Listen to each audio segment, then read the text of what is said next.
the Gaboon viper, and its looks are not deceiving. It truly is a badass snake, or at least it can be. Its fangs are longer than any other snake in the world, and it generates the largest amount of venom with each potentially deadly strike. Now, that may not sound like something you'd want to keep around the house, but more and more people are keeping these deadly African snakes as pets. In fact, on Sunday night, a Winnipeg man was bit in the face by one of these pet Gaboon vipers.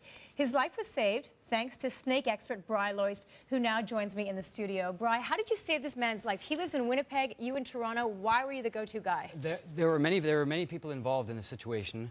I phoned a staff member at the Toronto Zoo, who very willingly and the reason we use the Toronto Zoo's antivenin is because they're an hour and a half closer to the airport than we are. And so they put it on an air ambulance and it went directly to Winnipeg, and the doctors there administered 5 vials to the patient. Well, why is it so rare? I mean, are there not any in Winnipeg? There are venomous snakes all over Canada, but the antivenin is only kept at the Toronto Zoo and the Indian River Reptile Zoo. It's only at those 2 accredited institutions. Okay, and where does it come from originally? It's actually made, well, it's made in different places, depends which kind. The African stuff is actually produced in a laboratory in Africa. Okay, so that's where we purchase it from. And how did they actually make it? How did you get it from Africa to here? What do they do to it? They actually use horses. They inject the horses with very small amounts of venom, and that's how and then they take the horse's blood out and they use that to make the antibodies to make the anti-serum. Okay, so is there some kind of a bank, though, in Canada where, let's just say I get bitten by some exotic snake that I can call or go to and get the antivenom? I wish that hospitals would stock the antivenin. If they knew how many animals were out there and how many dangerous snakes were out there in people's homes, and even at places you may visit, there's venomous reptiles that are open to the public. You can go in, they don't have a drop of medicine. It's extremely dangerous. I wish the hospitals would stock it. In the UK, for example, London, they stock all the antivenin for all exotic snakes. Okay. And I wish they would do that here. So the general rule is if you do have one of those snakes, that you should definitely have your own package of antivenom with you at all times, well, yeah, right? Winnipeg is the next province over. It was quite the plane ride to get there. You need it immediately. You have to have it on hand, and the only 2 places that have it is Toronto Zoo and the Indian River Reptile Zoo. So how did you feel about knowing that you saved this guy's life? Well, actually, it's not the first time it's happened before. That's surprising to me. I don't know why anybody would want to have a snake like this in their homes. I mean, I know people like snakes, but something like this, so venomous, why have it? You'd have to ask it depends on the individual. So usually to be cool or to have an attitude would usually, for all the wrong reasons. And this particular individual actually had to pick up the snake in order to be bitten in the face. So he was holding the snake for some unknown reason, and it actually bit him in the lip. Why are you so sure about that he was holding him in order for him to be bitten by it? I was told that. Okay, but I mean, are they a type of snake that are big biters? The only way you can be bitten by this snake is if you're in Africa and you walk and you step on it barefooted, and obviously if I stepped on you, you'd probably push or shove or yell or kick at me. The snake is only defending itself, so he had picked it up with his hands, and it was only terrified in defending itself. So it's more of a docile type of snake in that it doesn't really go after things or its prey as well? But believe it or not, there are no snakes that intentionally try to attack and get people. They don't do that. So it's very, very difficult to be bitten by this species of snake, especially it is so docile. We could probably take him out and put him onto the floor. Not that we would do that, no. But if we did, if we put him out on the floor, we could probably come back tomorrow and he'd probably be in the same spot.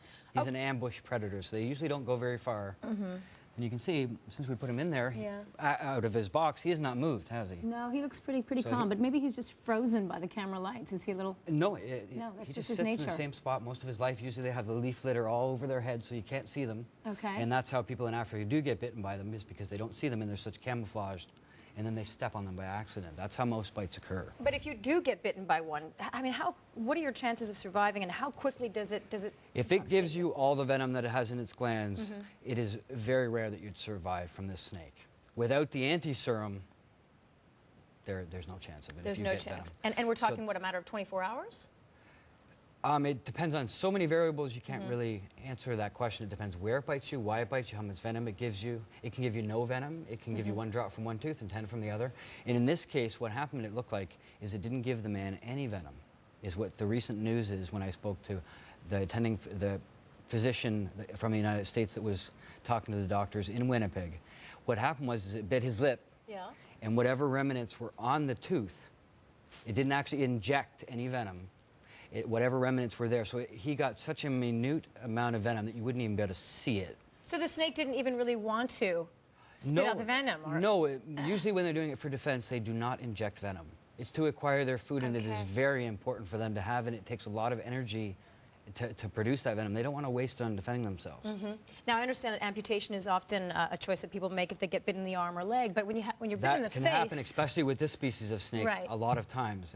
And so a bite to the face, that's the first time any physician that I've spoken to, or any literature, anyone can find that anyone's ever been bitten in the face by this particular species of snake. So what's his recovery going to be? It looks like he's going to be fine. He's going to have to come back for blood work to make sure that he has no problems, because and you can also have organ failure after the fact.